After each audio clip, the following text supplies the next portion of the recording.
Welcome to Dr. Crepen's dungeon.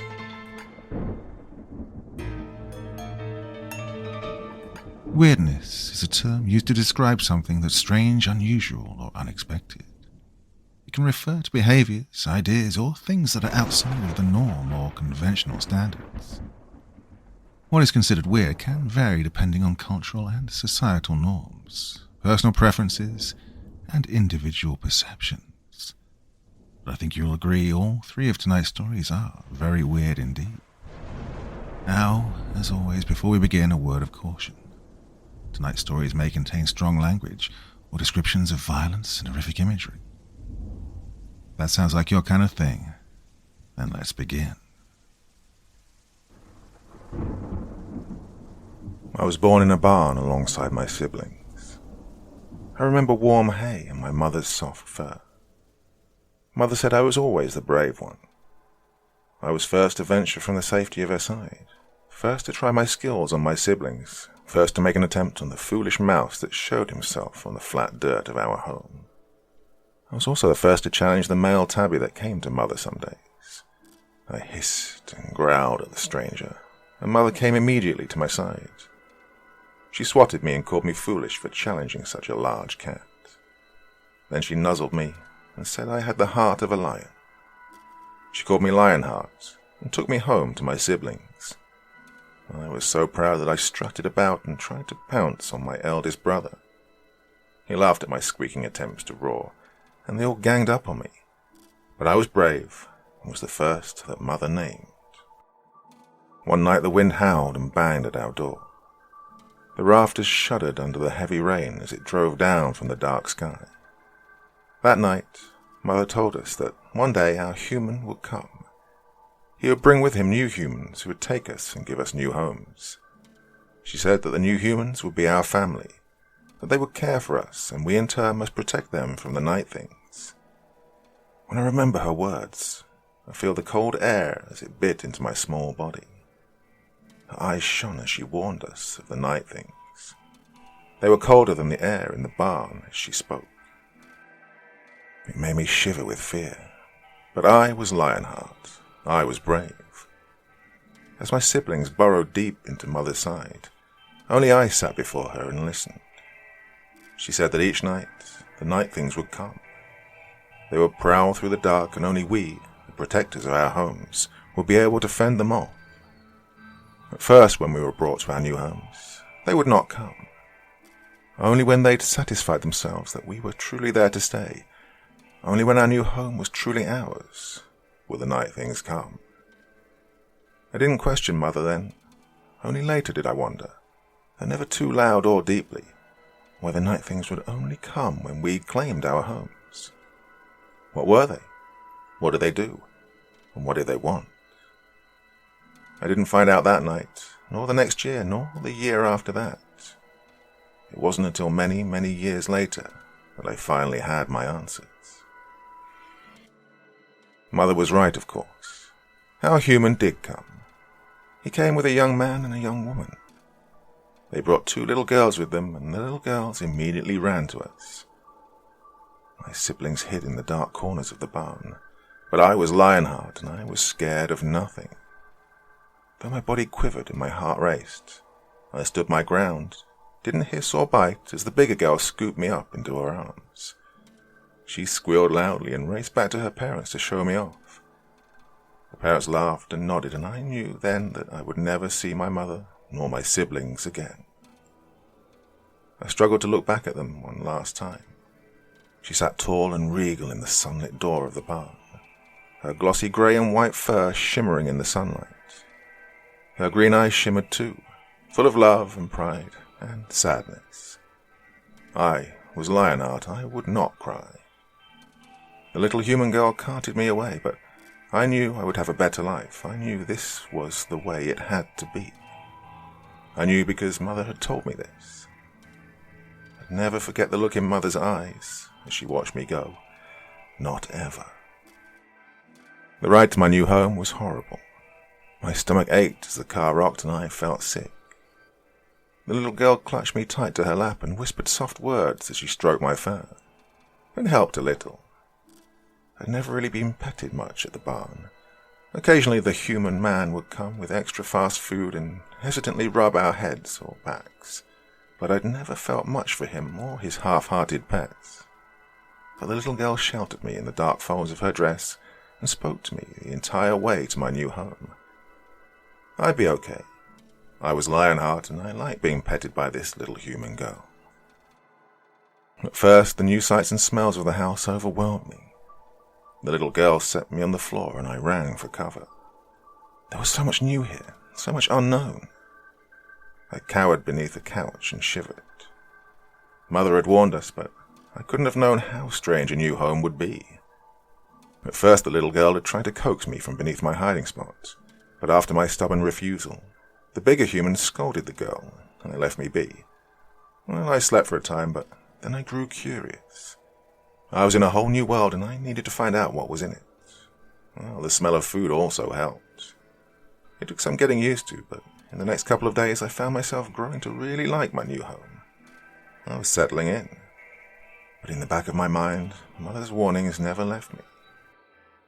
At night I would creep through the house, looking for the mysterious night things. It was on the third night that I saw my first one. I was nosing around the kitchen, smelling the human's dinner from earlier that night, when I heard the faint sound of a step. Ears alert, I listened more intently. It was too soft for a human. They were loud and clumsy. The soft step sounded again. Padded feet and claws on the hard wood of the living room. Cautiously I crept towards the sound. Another step. I stalked into the room, peeking around the corner, trying to see what had invaded my new home. It was there, just below the window, dark shadows swirling around a small four-legged creature. It was smooth-skinned with long dark claws and fangs. Its tail swished, and I wondered if it had sensed me yet. It smelled of rain and wet leaves, of darkness and mold. I moved silently towards the thing, watching it as it lowered itself to the floor and snuck forward again. This was not like the play stalking of my siblings in the barn. It wasn't like chasing the toy mouse the little human girl tossed for me. This was serious business. I'd protect my home from this abomination. My heart beat like a drum in my tiny chest, but power filled my muscles, and I sped from my hiding spot behind a potted plant. The night thing turned to me as I leapt atop it. My claws unsheathed, sank deeply into its soft flesh. I bit at its neck and latched onto what I could only hope was its jugular. It struggled and writhed under my small body, trying to bring its own claws to bear. But I was Lionheart, and I would not let up. We struggled a moment longer before the coppery taste of its dark blood filled my mouth. Just a moment more, and it grew still. I held my grip until I was certain it had perished. Then I let go and stood back, reviewing my kill with pride. Mother would be proud too, I was sure. Then the night thing began to dissolve. Wisps of dark smoke rose from its body in tendrils that reached for the ceiling. In seconds, it had faded away into nothingness. I was satisfied. The house would be safe tonight. Each night thereafter, the night things would come. They would slide through the screened windows, flit through the cracks in the doors, and sometimes even rise through the floors of the kitchen.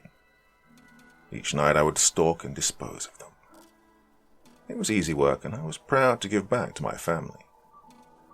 I'd watch the corpse of the night thing turn vaporous and melt into the dark.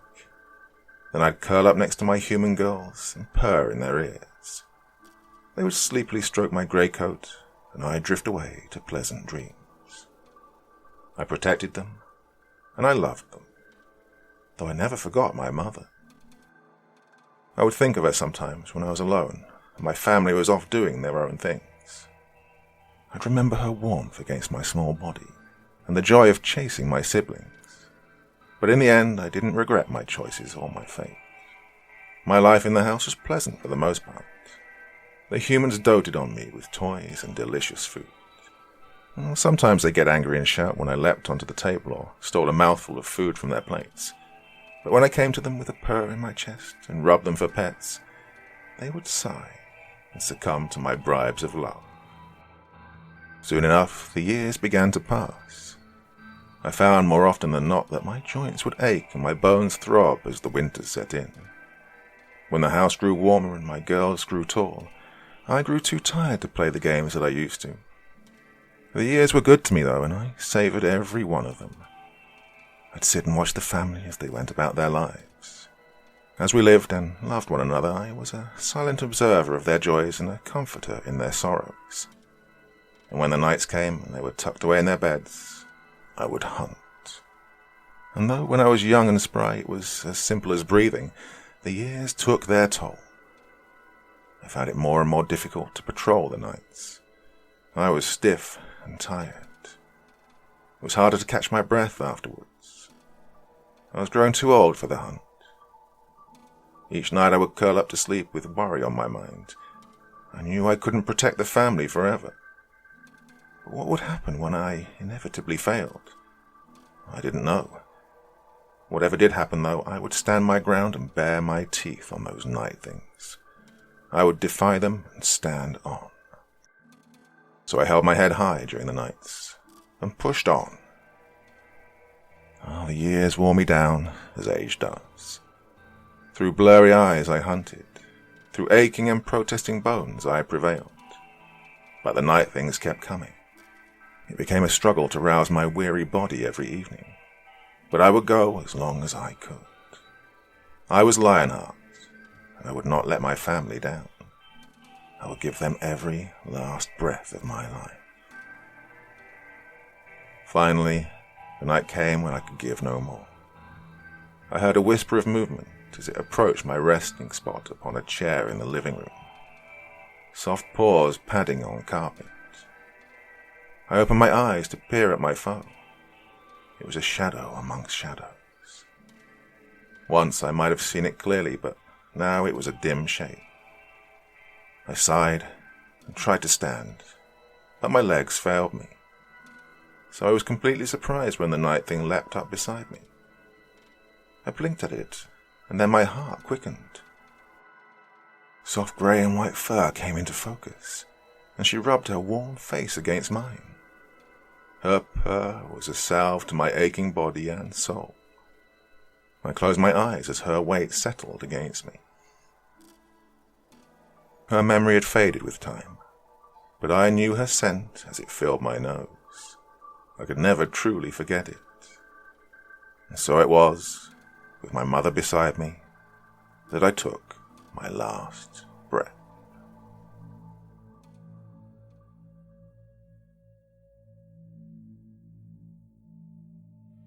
The Heart Collector. Ravenous rain tore up the dirt road that led to the house at the end of Highgrove Street. The mud seemed to have ripples in it, and hidden beneath the water were puddles leading to esoteric holes that went straight to the depths of hell. The tires to my rundown Chevy found them often, and the rain had lasted days. It was the beginning of February, but felt like spring. I'd watched the house across from me on Highgrove Street for months now, out of mere curiosity. I moved here in April of last year after a nasty divorce from my wife, Hitler, as I called her, because she was merciless. Oh, that woman took me for everything except my belly button fuzz. My ex-wife, Sarah, who I met in college, was a superior sculptor and a bit of an artistic genius. I was a landscape architect, and I thought we were forever until she met someone new.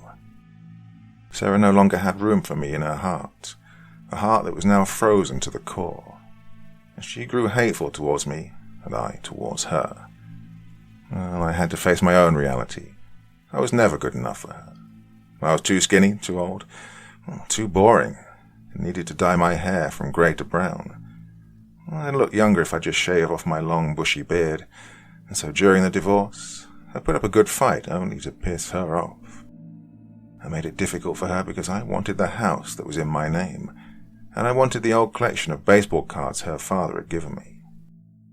My ex-wife wanted me to be without everything, and I was having none of it. Well, I may have gone too far on a couple of occasions.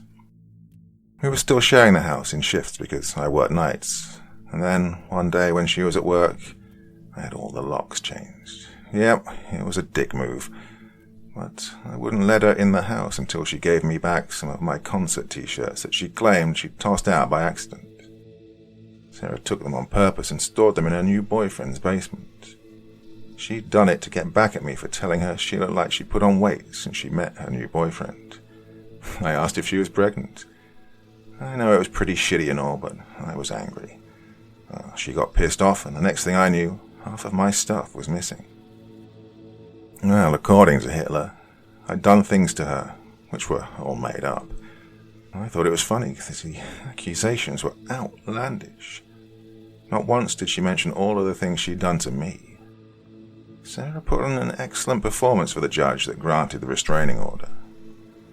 Well, Sarah claimed I stalked her, showing up in places that she was going to, untrue, and that I poisoned her cat, Charles. I had done no such thing. Poor old Charlie was on his last legs long before she decided she wanted no part of me or my limp dick, as she put it so nicely. Oh, the so-called porn charges on her credit card in the thousands of dollars, also untrue. Besides, I had a soft spot for old Charles the cat. He had to live with her. Well, he wasn't living anymore, I guess, now, was he? A blessing for old Charles. Well, everything could have been explained away, like the porn charges. I mean, Hitler lost her wallet a month before on the subway. Someone probably stole her credit card, but, well, it had to be me, right? There were other random things, like a missing flower pot that she'd sculpted on her front porch, neighborhood kids playing pranks at Halloween, or the knives in the kitchen. Now, I will confess, I took the knives because, well, I paid for them. But her new boyfriend was a cop. Convenient, wasn't it? My curiosity about the old man across the street kept me from going completely insane, and on a murderous rampage, well, especially when I saw the latest in her list of complaints. Now, recently there came a notice from Hitler's lawyer asking me to return her family photos that I'd apparently stolen immediately. Well, if I had stolen them, what makes that bitch think I was going to give them back to her anyhow? I mean, I'd so much as caught her in bed with the cop. That was my fault too, I suppose. I couldn't give her children, so she claimed she fell out of love with me because I could no longer give her the life she'd always dreamt of. She was probably already knocked up by her cop boyfriend. Too bad she can't marry him. If she marries him, she stops getting that alimony. One thing my lawyer wasn't completely shit about doing on my behalf. Most lawyers are shit, though.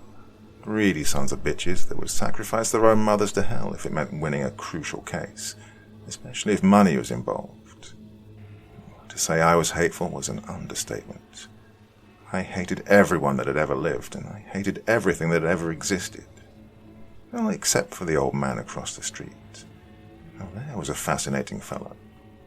He kept to himself and didn't gossip or interfere, unlike my previous neighbors, who liked to call the cops if even they remotely thought I was raising my voice to Hitler. So, to pass the time, I spent my free time watching him. He was a peculiar old fellow, and he never left except on Thursdays. I worked from home, so I saw everything. He had deliveries made to his house and took things in by a little wheelbarrow. I wondered what on earth he could be building in there. The items he brought in were all the things you might find at a doctor's office. Empty jars, glasses, beakers, pieces of cloth, other things like a balance, a run-down mini refrigerator, boxes and boxes of rubber gloves. It was always interesting seeing what he would bring in. I was watching out of my window when I realized I was running late for my doctor's appointment. I was now required to attend court-ordered therapy with a psychologist by the name of Dr. Burns. This would be our very first chat since the restraining order, which Hitler said she would have stopped if I had to see a professional, and of course my dipshit attorney agreed with her attorney. So I found myself sitting in the waiting room with another guy that looked like he was a potential serial killer. I tried not to look at him, but he was staring at me wide-eyed, unwaveringly. I tried to take my mind off the fact I was here and the fact that the guy was so transfixed on me. So, that's when I got the bright idea that Maybe I should call my ex-wife to set the record straight about her family photos. It had really been bothering me. I thought it'd be a good idea to let her know that I was at my court-ordered therapy. I was shocked when she answered. What on earth could you possibly want, David? You have a restraining order, yet that doesn't seem to stop you from bothering me. Do I need to call the cops? I wanted to tell you I'm at the therapist's office. So? I thought you'd like to know I'm being agreeable with you, and to let you know I didn't take your family photos. Why on earth would I do that anyhow, Sarah? I'm glad you're seeing a therapist. I also note that you're only there because of the restraining order, which, by the way, is for your own good. My own good? You're the one that was fucking that cop behind my back. What, did you expect me to be cordial? She sighed. I'm not allowed to talk to you, David. I have to go. No. Why do you think I did all those things? You know I'm not like that. I found myself raising my voice again, louder this time. Why do you do anything that you've done in the last year to torture me? Let's be honest. You don't play with a full deck anymore because you're sick, David. You need to get some help and move on with your life. Pretty convenient. You have your life now, and I'm the one sitting here getting therapy. You're the crazy bitch that told all those lies about me. I'm hanging up now. Please never call me again. Sarah, you know I didn't do those things. Well, I know you have those photos. I saw you put the box in your car when you broke in and stole them. I have a security camera set up in the family room for this very reason. Watch yourself because I would hate to see you go to jail. What would your life be like then? Well, so that cop boyfriend's helping you. You didn't see shit, Sarah. You didn't see shit. I realized I was screaming into the phone when my doctor came into the hallway to see what the commotion was. She'd hung up in the middle of my tirade. David Simmons? I saw Dr. Burns standing there looking at me. She was an older woman with soft grey hair pulled back in a bun. I took a deep breath, looking around the room, feeling the eyes of everyone watching me. I lowered my head and nodded at her. I'm sorry, I said sheepishly. Please come in. Well, I followed her into her office so she could trick me into telling her all of my deep, dark secrets. But I was smarter than she was. I wouldn't be telling her anything. Do you want to start by discussing what that little outburst was in the waiting room? No, I said.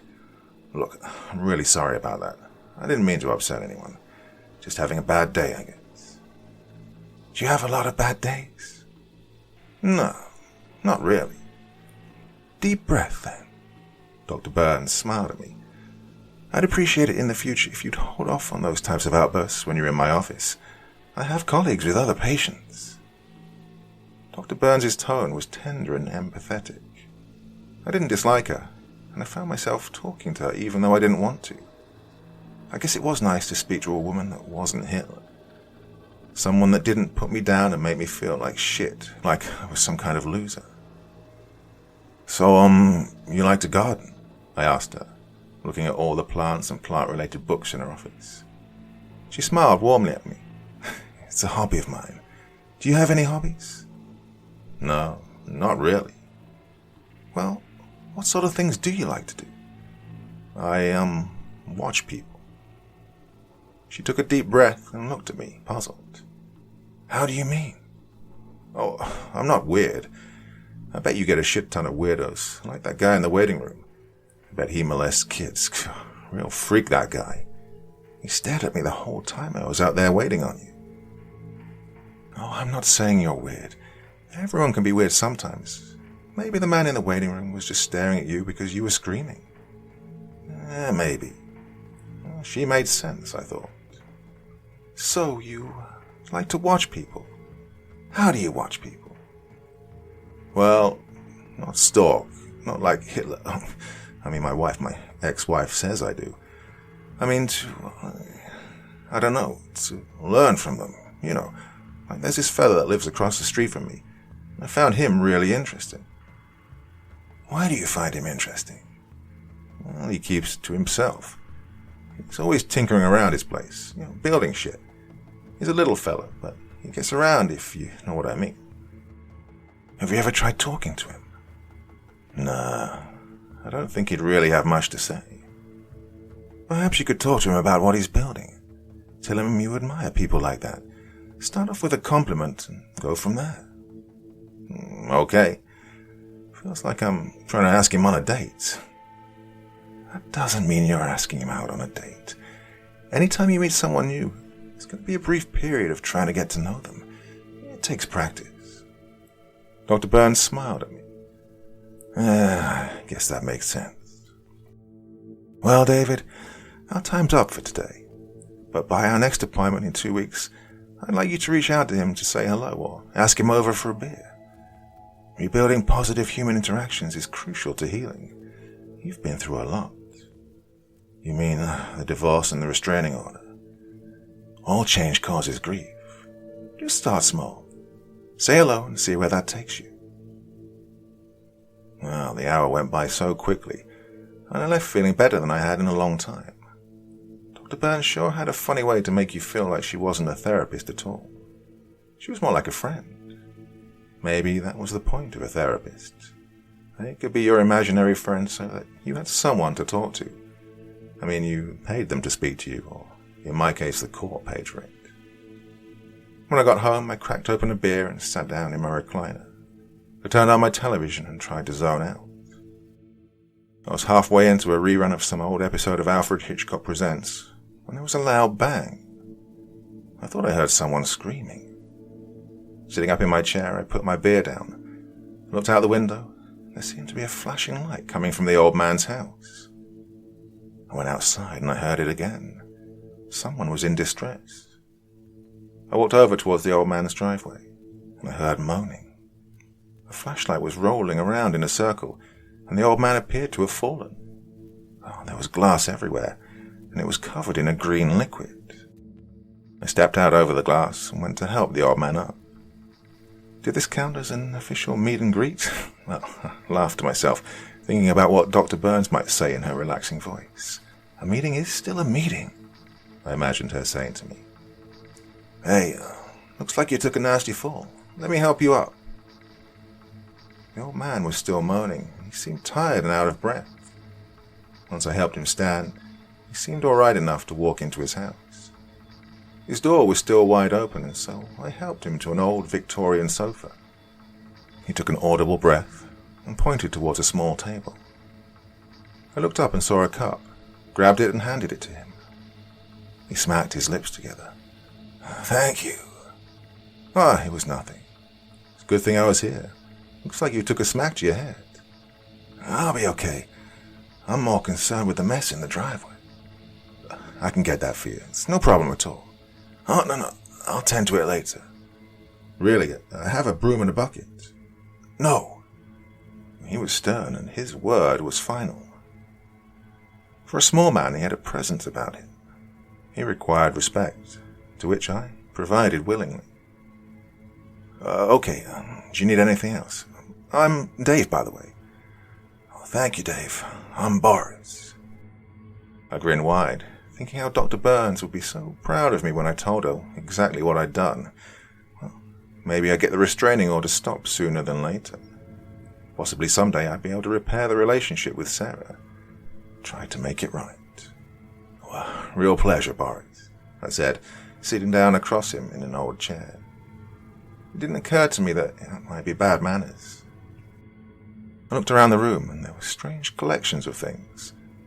On his mantel was a giant fish skeleton. He'd made a lamp of finger bones, and on the coffee table was a bowl filled with a coiled snake skeleton.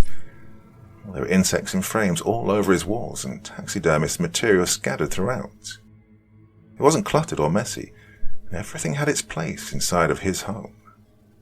The stuffed crows that were lined up his tall wall created a murder frozen in mid-flight. Their eyes seemed to be alive as they watched me from their black metallic gaze. I forgot myself staring at this collection of odd things, and it wasn't until he coughed that I remembered my place. My hobby is of oddities, Boris said in a raspy voice. How long have you been a collector of oddities? I asked him, unable to keep my eyes away from all of the little quirks. There was something oddly beautiful about them. There was a love in them that made it hard to be weirded out by these dead things.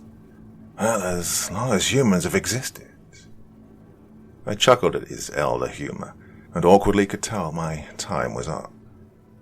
It wasn't anything that was said, but I got a strange feeling my presence was no longer welcome. So I stood and bid goodbye to Boris, with plans to check on his well-being the next day. I entered my home after my visit with the elderly gentleman, whose name I knew now was Boris.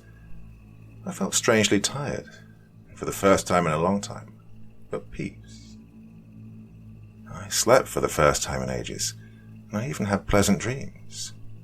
I was living with Sarah again. We were so happy, and we had a newborn baby. I was pushing the baby in a stroller, and I'd leaned in to see our child when I woke to the sound of birds before I could see my child's face in my dream.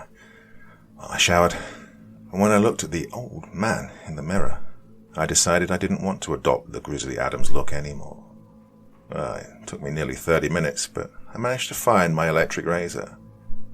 I trimmed my long beard to crop it against my face, and I shaved the hair off my head into a crew cut. I looked myself quite satisfied with my new, improved look. I cut most of the grey hair off my face and underneath. It was mostly the reddish-brown colour that defined me as a man of 39. I showered and dressed like someone that could rejoice in polite society. I made a cup of coffee for myself. I made a second one, added a splash of cream to both cups, and made my way over to the home of my new friend Boris. I knocked on the front door. It took the old man a few minutes, but he eventually answered. He opened the door, saying nothing, and just waved me in.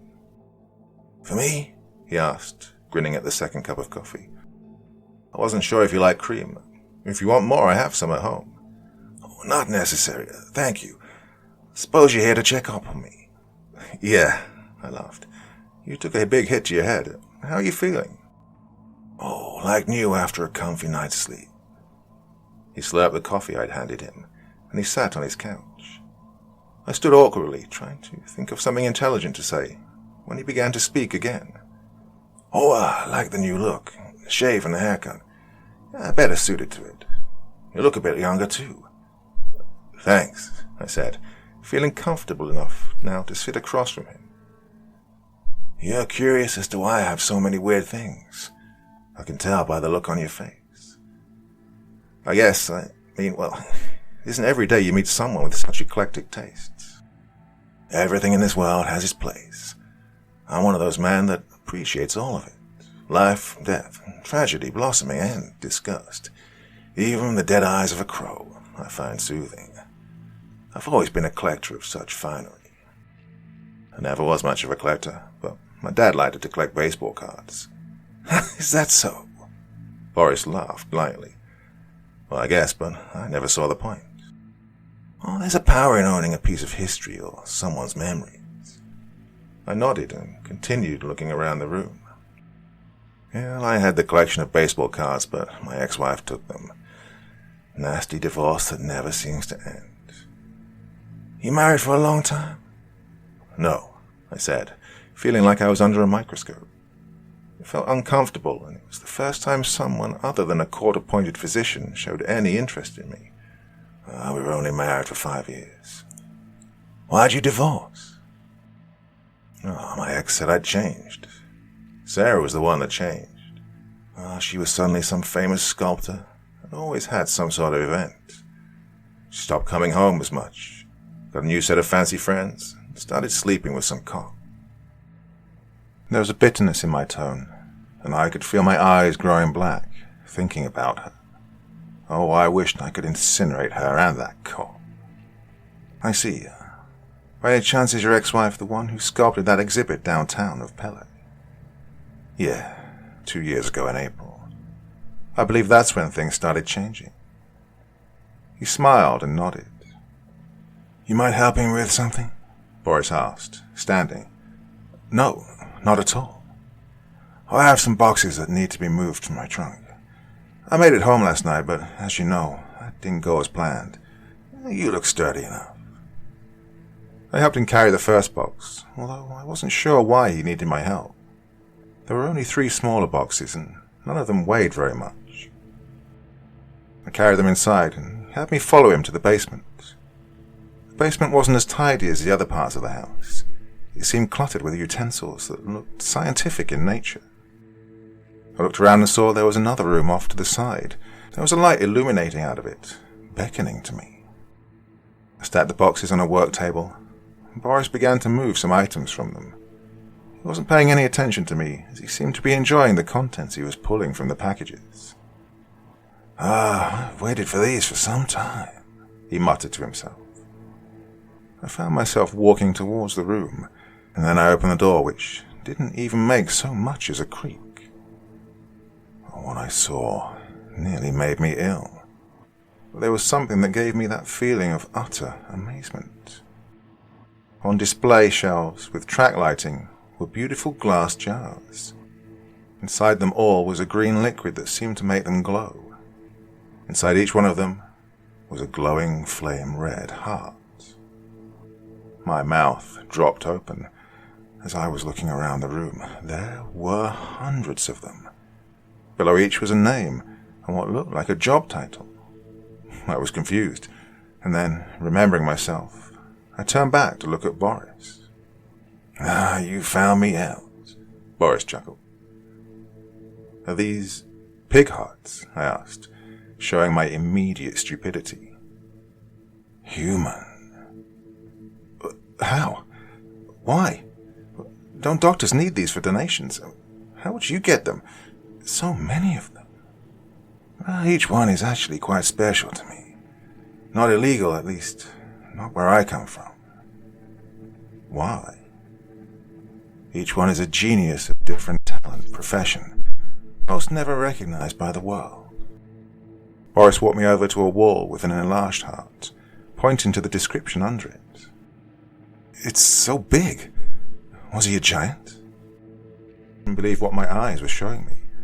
Boris had to have been conned by some dark website selling them on the black market. God, there were no way these were real. His name was Marco Giovanni. He lived in Sicily and died at age 19. By the registers, he was 10 feet tall. He weighed nearly 300 pounds. This overgrown heart is actually what would have killed him if I hadn't found him and saved him from a fate worse than death. I stood unmoved, in awe.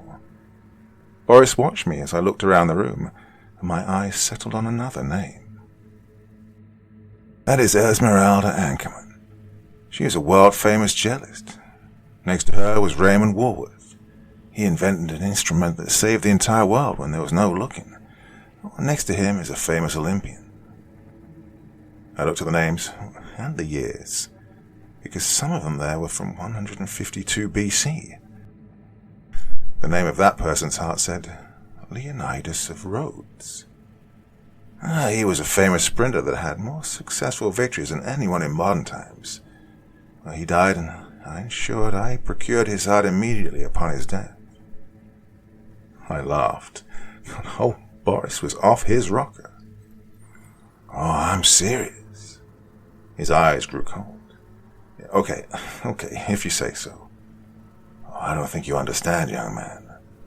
I've been collecting these since the beginning of time. I smiled and backed away from him, turning towards the door. It shut on me before I could exit. I felt an eerie sensation, and I saw a glow of light appear before my eyes. In it, I began to see a movie playing out of the light. It was of a naked man sprinting past other men. The next scene was of a man dreaming of the world exploding from an asteroid in space. He woke and immediately began working on a secret weapon to keep asteroids from hitting the Earth. The calendar on his wall said 1901. More images came through as if each heart spoke to me independently of one another. There was another image, the last. It was of Boris, who was sitting across from a man at a table. He looked as though he had too much to drink and was crying. Boris smiled, holding out his hand. The man took Boris's hand. Are you sure? Boris was asking him. My life is over, the man was saying. Boris then reached out to the man as an orb of light erupted from his chest. It was alien in appearance as it left his chest and into Boris's greedy eyes. As he took the heart, he smelled it. There was an element of electricity that entered his nostrils and went down into his chest, settling inside of where his own heart would be. Boris stood up in my vision and straightened up. He looked a bit younger too, walking out of the bar, leaving the dead man there. And then the room went dark, and the living picture shows of Boris and the other people were now gone. My eyes were wet, and I felt hot and sweaty. I felt a soft hand touch me gently on the shoulder. "It is true," Boris sighed. "Why do they do it?" "Each one had a life of tragedy. The combination is not ideal, but the source of their sorrow feeds me. I take away their pain. I do not ask if they'll give their lives to me. All of them do so willingly." "All of them?" "Every man and woman has at one time a death wish. It's my job to grant it." "You said they were the hearts of geniuses. Are all geniuses predisposed to suicidal tendencies?" "There are times when it can be too much. Knowing so much, accomplishing so much, having so much responsibility. The better you are at something, the more is expected of you." "Well, I thought about it, and it made sense. My new friend had gifts, and he now trusted me with a very dark secret. Boris was an angel of death." The door opened, and the fresh air refreshed me. "You hungry?" Boris asked me. I nodded. I was starving, actually. "There's a great place in town called Denny's." He laughed, and I laughed too. It was funny that someone like Boris could enjoy a chain restaurant like Denny's. He sat in a booth, waiting for our orders. I was so hungry, I would have ordered the entire menu if I could afford it. "So, tell me more about your relationship with your ex-wife," he asked, sipping on his tea. She wanted children. We tried everything, and it never worked out. Just as well. Not everyone's meant to carry such a burden. It's the main reason she didn't want to be with me. Don't take this the wrong way, young man, but I think she sounds like a rather selfish person. Most geniuses are. I eyed old Boris when he called Sarah a genius. I called her Hitler. Her cruelty knew no bounds when it came to me, and it infuriated me every time I thought about it. I just think she's an evil bitch. That's the jury speaking. You still love Sarah, and you wish she still loved you. Boris chuckled again. Love? God, what I feel right now isn't love. There's an old saying that there's a thin line between love and hate. Maybe you're confusing your emotions. I'm not confused. I want to forget I ever met her crazy ass. I looked around for our waitress, who finally brought out food. I devoured it quickly and didn't speak or acknowledge Boris for another 15 minutes. Boris ate toast and eggs, quietly and serenely. When is the last time you had sex with a woman that wasn't your wife? I nearly choked on my food. What's that, Grandpa? I joked, red-faced. The way you lusted after that food's a tell. You need to get your appetite satisfied, or you're going to get fat, and no woman will want a fat, miserable man still pining after his ex-wife. Again, the old man had a hearty laugh at my expense. I was embarrassed at his suggestion. Honestly, the thought had not crossed my mind. Maybe Boris was onto something as I eyed the waitress from across the room. You like her? Why don't you wipe the mayor off your face and go and get her phone number? She'll give it to you. Well, I don't know why I did it, but I did exactly that. She had dark hair and a curvy body. She was young, but old enough. I tapped her on the shoulder, to which she turned and smiled. She wasn't beautiful, but there was something about her green eyes. I'm very sorry if this comes off offensive, but I was wondering if you might like to have dinner with me. I was in awe of my own confidence. She smiled. "Ain't you going to introduce yourself first?" she quipped. "Oh, I'm Dave, and you're, Emily," I said, looking at her name tag. "Okay, Dave," she laughed. "Give me your cell phone, and I'll put my number in it." I reached inside my pocket for my phone, but it wasn't there. I looked back at the table and at Boris, who was holding my cell phone in his hand, looking at it. I held up my finger to tell Emily to give me a second.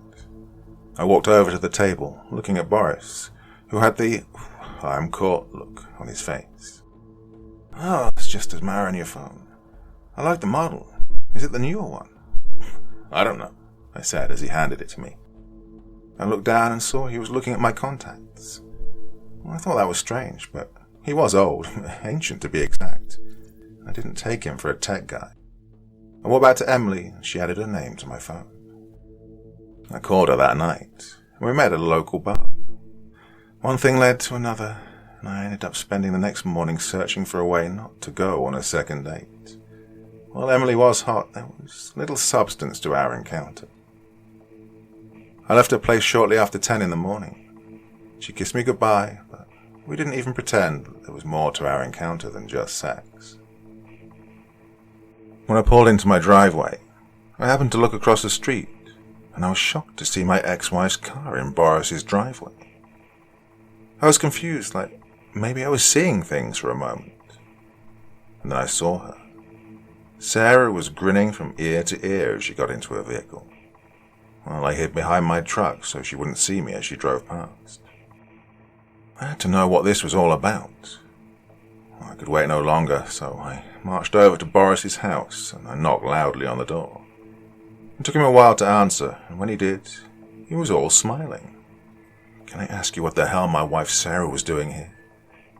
"Ex?" he said flatly. "What?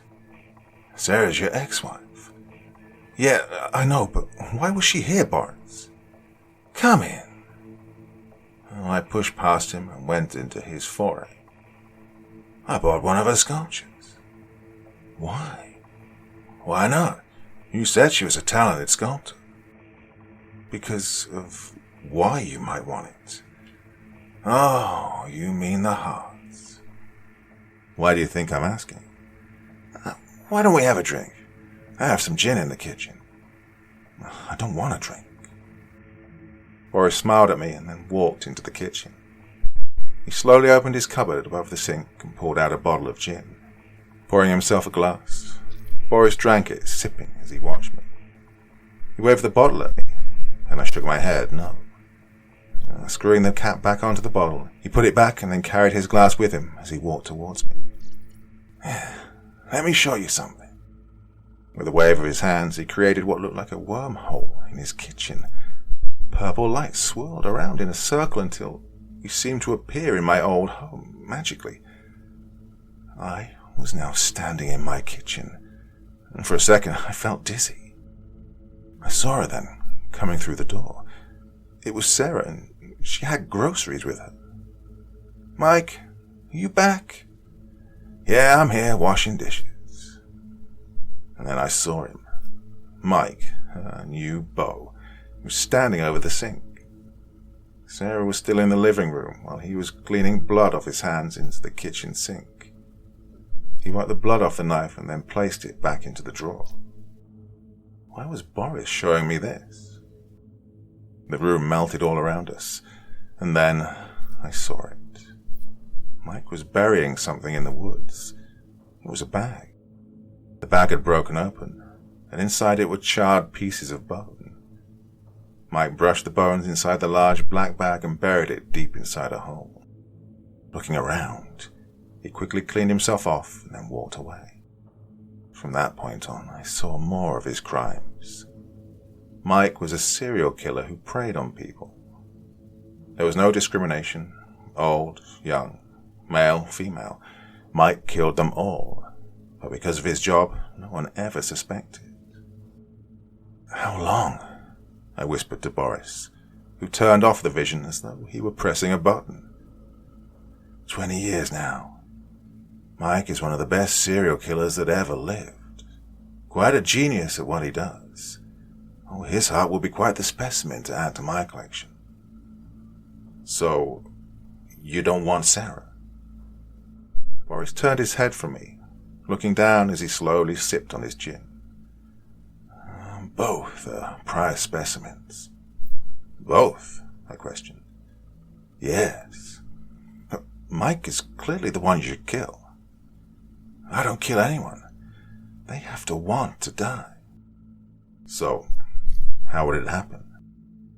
Time will tell. Boris set his glass down and then smiled at me.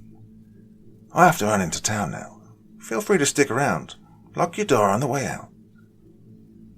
I stood watching him as he slowly grabbed his jacket, walking out of his house.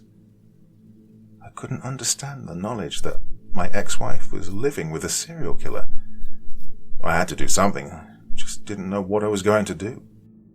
That night I began researching everything there was on Mike. He'd been a decorated officer for nearly 20 years.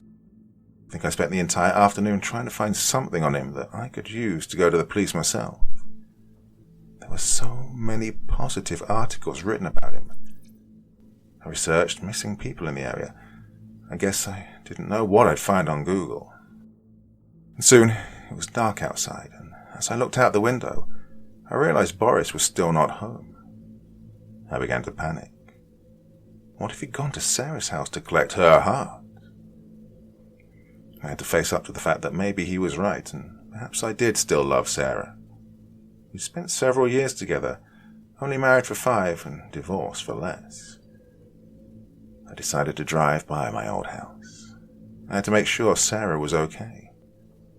When I drove down my old street, I saw the narrow yellow house we'd promised to share the rest of our life together in. A part of me still died whenever I looked at it. All the lights were all turned off, and I realized it was nearly midnight. They were probably asleep. I slowed down in front of the house when I saw a shadow of a man in the bushes. I stopped, and when I did, he moved into the shadows, making it more difficult for me to see him. I backed my truck up and peered out my driver's side window when I saw the porch light come on. Sarah was standing on the sun porch, looking out the window. Well, I sped off before she could spot my vehicle. I drove around the corner, then parked halfway up the next street over. I got out of my truck and snuck through the yards of nearby houses to see if I could spot the would-be person stalking their home. The lights to Sarah's house were off again. I stood and watched the house for a while before I saw a cop car cruising by. It slowed down, pointing a flashlight in my direction. Shit, get out of here, you moron, I told myself, hiding from the glare of the flashlight. I managed to hide well enough not to get spotted, but it was a surefire sign that I needed to get the hell out of there fast. A restraining order will put you in perspective, as will jail time. I ran towards my truck, driving home. I nearly texted Sarah to see if she was okay, but I knew better than to do so. I fell asleep quickly, but I spent a restless night having one nightmare after another. I was walking with Sarah again in a dream, and we had our new baby. When I bent over to peer into the stroller to look at our child, it was only a skeleton of a baby wearing a pink set of pajamas. I woke in a sweat to my phone ringing. It was a voicemail from Dr. Burns. Hello, David. I wanted to reach out to you because you missed your appointment on Friday. I have not reported to the court that you missed it. I try to give everyone the benefit of the doubt, but we do need to reschedule. Please call me when you get this message. I grabbed my phone and called Dr. Burns right away. I barely knew what day it was. Was it Sunday? Was it still Saturday? Hello, David? Dr. Burns asked. Yeah, I'm very sorry, Dr. Burns. I was unwell most of yesterday. Is it possible for us to reschedule for this week? Yes, I'm sorry you weren't feeling well. Next time, if you could, please contact my office so that it isn't an issue. Well, while I have you on the phone, may I ask how you've been? I've been good, except for this flu going around, I lamented. Oh yes, there were a few patients that had to reschedule this week. There was always a reschedule due to the flu at any doctor's office. It was a good cover, for now. I'm sorry to have inconvenienced you, Dr. Burns. I'm just glad I was able to talk to you. Like I said before, if you need to reschedule, call my office. So I thanked Dr. Burns and hung up. Close call, you idiots, I told myself. I sat up in my bed and then went to shower. And that's when I felt it. Something was off about my house. I could smell something in the air. What's that? Cigarette smoke? Well, I didn't smoke, and no one I knew smoked. I strolled into my bathroom, and then, I don't know what made me do it, but I looked into the bedroom closet from the corner of my eyes. There was a man dressed in a hooded sweatshirt hiding in my closet. I had to think fast. So I stopped for a second, managing not to panic when I grabbed a large book from the shelf by my bed and threw it at the man. Well, from there I saw him race towards me. When he did, he dropped a needle. I suspected he was going to inject me with it. I struggled as he jumped on me, but I had a head start and ran towards my front door. I suppose I could have stayed and fought, but what would be the use in that? When I had the chance to escape, why not take it? I saw his hoodie fall from his head, and I already knew who it would be before it fell from his face. Mike was behind me, but I was already gone. I ran towards my car, and just as he was about to grab me, I opened the door to my truck and hit him with it. He fell to the ground, clutching his forehead. "Oh, you son of a bitch," Mike yelled. Well, I couldn't drive away because my keys were in the house, but he was on his feet before I could pull away anyway. And then I saw Mike drop to the ground. I turned behind me and saw that Boris was standing there. He was walking towards me as Mike lay on the ground with a small axe in his thigh. "Come on, let's get you out of here," Boris said. I opened the truck door, and we both stood over Mike. "Now what?" I asked him in frustration. "Oh, we wait." "For what?" "See what he does." I looked at Boris, and then back to Mike. Mike stood, but barely. "You two are under arrest." "For what?" Boris asked him. "Attacking an officer." He staggered backward. Boris looked at me with a smirk. "Oh, we see no badge. Why were you in my friend's house? You attacked him." Mike said nothing else. Instead, he toppled in my direction, pulling out a gun. I was lucky enough to see it and stopped him from shooting at me. I wasn't as big as Mike was, but he was injured, so I had that on my side. He struggled for a moment longer, when he fell and hit his head on the concrete, knocking himself out cold. I'd fallen next to him amidst the struggle, and now I got up to look at him. He was still alive. "Now what?" I yelled at Boris. "Oh, we can take him inside." Well, I struggled with Mike, as Boris was relatively no help. I managed to get Mike, eventually, inside my house. "Should we call someone? He's not waking up." "Well, he'll wake," Boris said, sitting on my sofa. Mike laid on my living room floor, and we both looked at him. A snore erupted from his mouth, and Boris let out a giddy chirp of laughter. "What?" I was annoyed at his giddiness. "Oh, you'll see." Finally, after what felt like hours, Mike began to come to. He tried to sit up, but then screamed in pain as he did. "Oh, I wouldn't do that if I were you," Boris exclaimed. Mike looked over at him, the confusion apparent, and then he looked at me. "How are you still walking this earth?" I kicked him out of anger. "Shut up, swine. Sarah can't be happy because she's always worried about you and what you'll do next." "What about you?" "I know what you do." Mike looked at me as he realized what I was saying. "Well, who are you going to tell?" Boris looked over at me and then down at Mike. "Tell me, what would you like more than anything?" "To kill both of you." Boris was disappointed as he turned back towards me, shrugging his shoulders. "Can't you do something?" "No, they have to want it." "What are you two idiots talking about? I need a doctor." Mike was now exhibiting pain. "I have an idea," I said, grabbing my phone. Boris looked at me. I called Sarah and told her to come over to my place. As soon as Mike saw me say, "Hello, Sarah, it's about Mike," he began to attempt at moving across the floor to get at me. Without explaining too much, she could hear Mike yelling in the background from pain, which helped both Boris and myself. Sarah soon pulled into my driveway, and soon we heard her pounding on the door. I went to answer it, and when I did, she looked past me towards Mike on the floor. "What did you do?" she screamed at me. "Nothing he didn't deserve," I spat back. Mike held Sarah's long, slender fingers in his hands. "He's a murderer.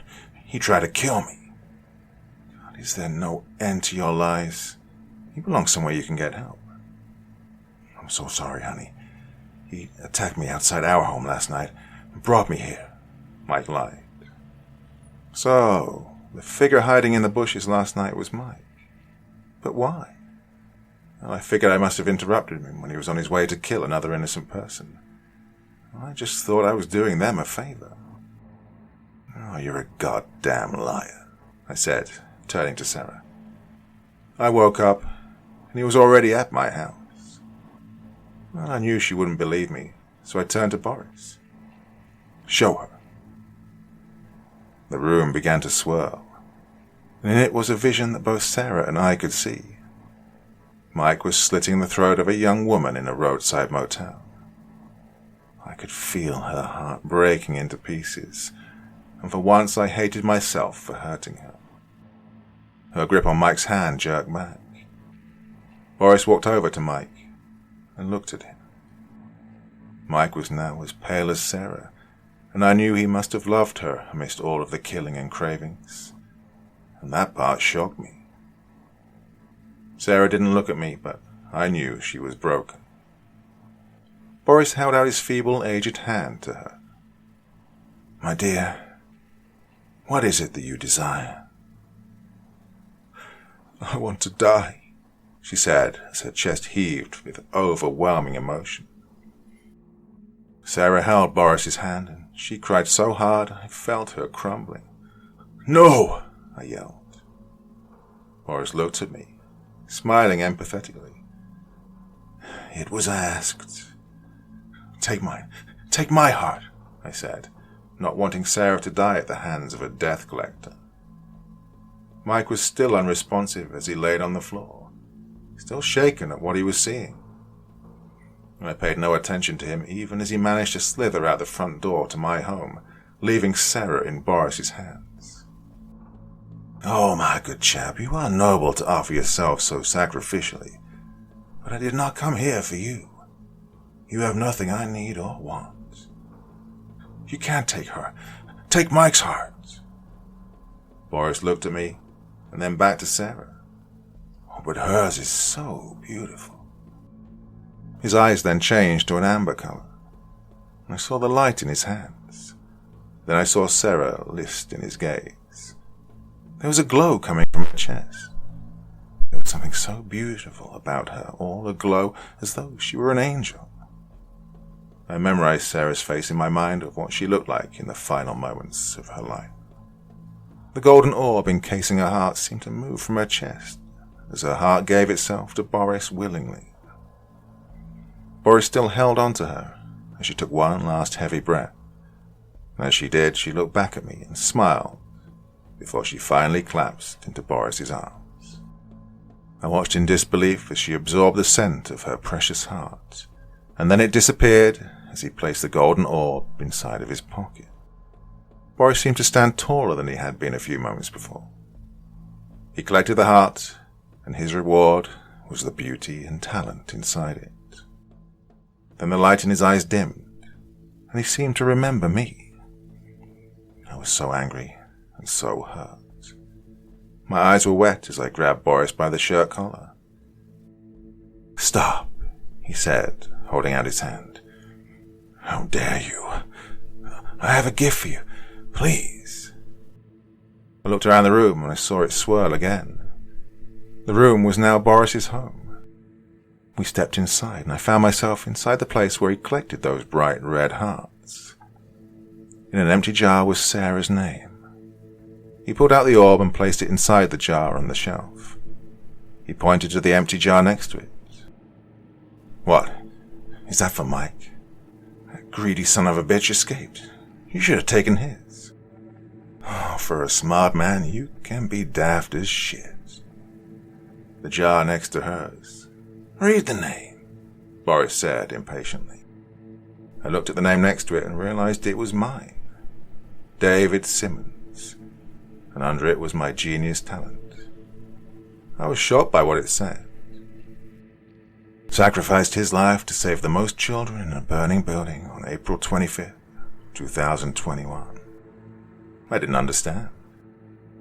Oh, I don't normally tell those whose hearts I collect beforehand. While you're no use to me now, you will be because of what you suffered today. You'll be a hero someday, son. But I must go now. And as Boris said that, the room swirled once again, and I found myself in my own home. Boris remained on the other side of the wormhole in my living room. "Where are you going?" I asked him, partly because I was sad he was leaving and also because I still felt like I needed the Heart Collector's guidance. "Oh, don't worry, you will see me again. At the end of your life, when you've grown tired, I'll be there." I kept thinking about Mike, and before I could ask him, he seemed to have read my thoughts. It wasn't his time today. But I knew by his words he'd be collecting Mike's heart very soon. And Boris disappeared in a swirl of purple light. I looked around the room, and Sarah's body was also gone. There was no trace of what had been or what had occurred. I walked towards my front door, opening it to look out for any signs of Boris. The old house across the street was no longer there. In its place was an old tree and a weathered shack. My house remained the only one on this deserted street. I suppose I should take comfort in knowing that my life would no longer be worthless, but it didn't change that emptiness inside me. I've tried to move on. It's been a few years since I met the Heart Collector. Well, all I have to prove he ever existed at all is my own beating heart. I know in time that that will no longer belong to me.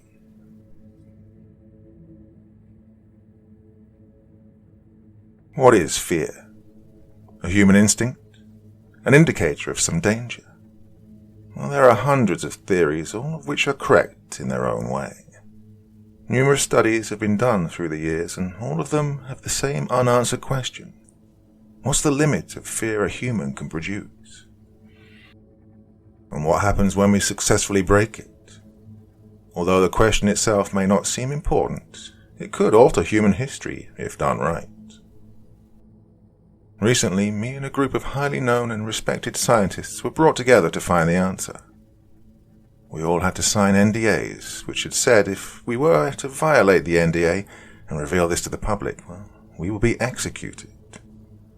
We'd be given a limitless supply of cash for whatever needs we have, no matter the result of this experiment. The reason we're attempting this is because it's believed that once the limit of fear a human can handle is found, broken and removed, any task can be done with ease. Each and every phobia and fear would be erased. Humanity wouldn't fear death if it was looking right at it. This first started because the military had issues with over 48% of enlisted soldiers having difficulties pulling the trigger, even if it meant life or death.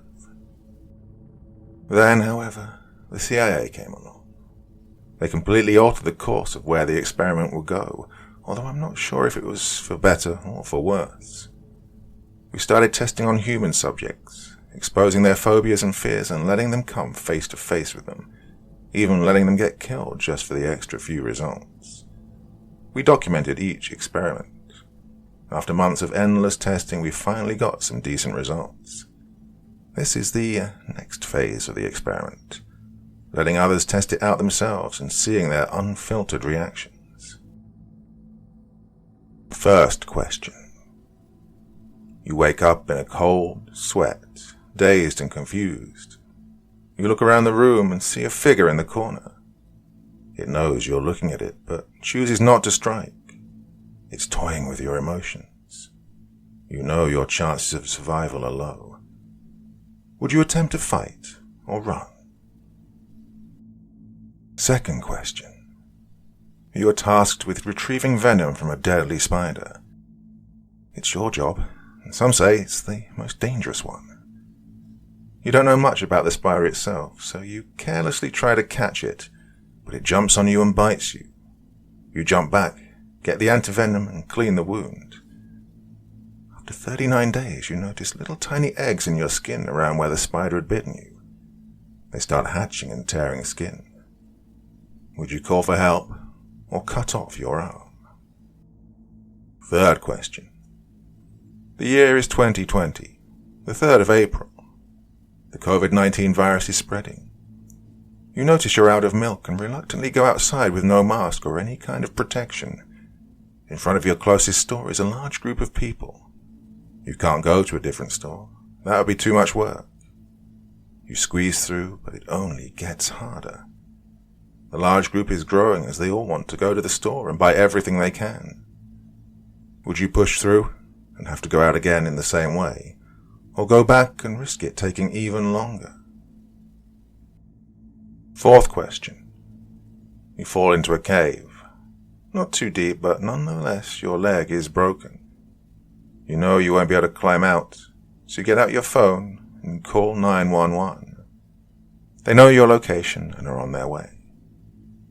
While examining the room, you notice something moving in the darkness, then a slight hiss. Soon enough, you know it's a snake. Not just one, though. With the flashlight on your phone, you see what looks to be over 40 of them coming right for you. You recognize the type of snake. It fears light but can sense movement, and its hearing is much better than that of any human. If you stay still, they won't attack. 3 hours pass and 8 of them are on you. You can hear the ambulance in the distance. If you say a word, it could mean death. Do you scream out and hope they can find you in time? Or do you carefully use the phone's flashlight and attempt to slowly get them all far enough to where you can escape? Fifth question. You go camping with some friends. During the night, they all slowly vanish into the forest. It's a practical joke, you think. 3 hours pass and no sign of them. Maybe they just ditched you.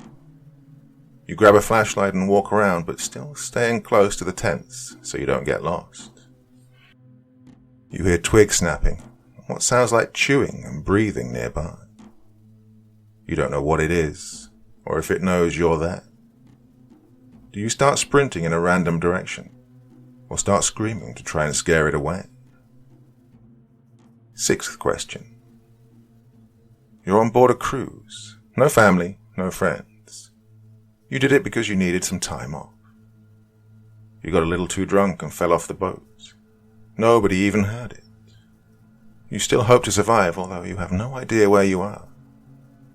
30 minutes pass, but it feels like it's been 5 hours. Using your waterproof phone's flashlight, you look around you every 5 minutes or so, because you're paranoid.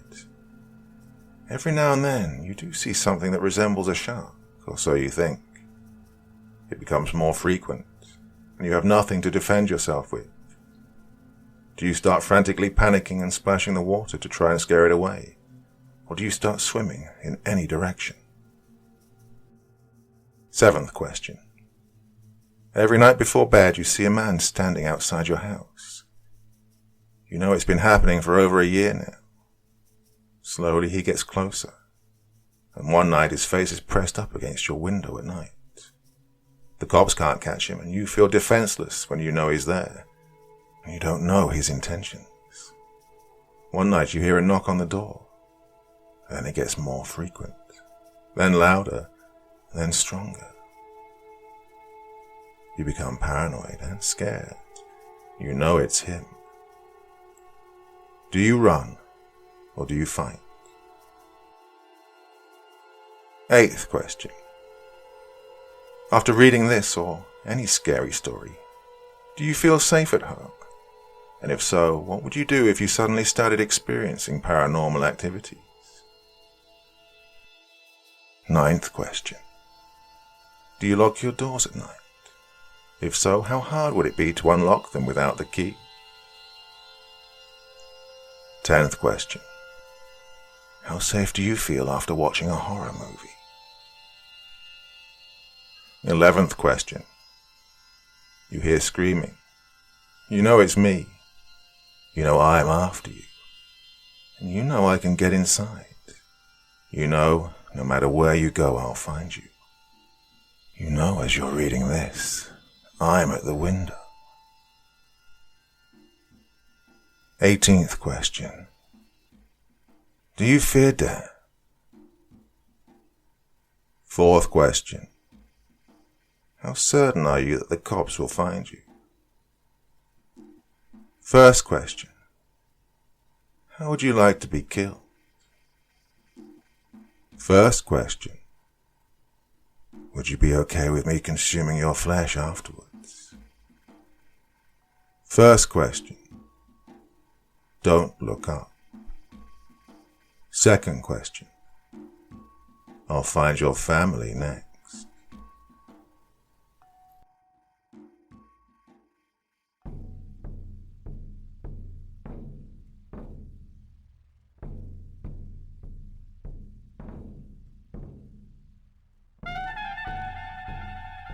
And so once again, we reach the end of tonight's podcast. My thanks as always to the authors of those wonderful stories, and to you for taking the time to listen. Now, I'd ask one small favour of you. Wherever you get your podcast from, please write a few nice words and leave a 5-star review, as it really helps the podcast. That's it for this week, but I'll be back again same time, same place, and I do so hope you'll join me once more. Until next time, sweet dreams and bye-bye.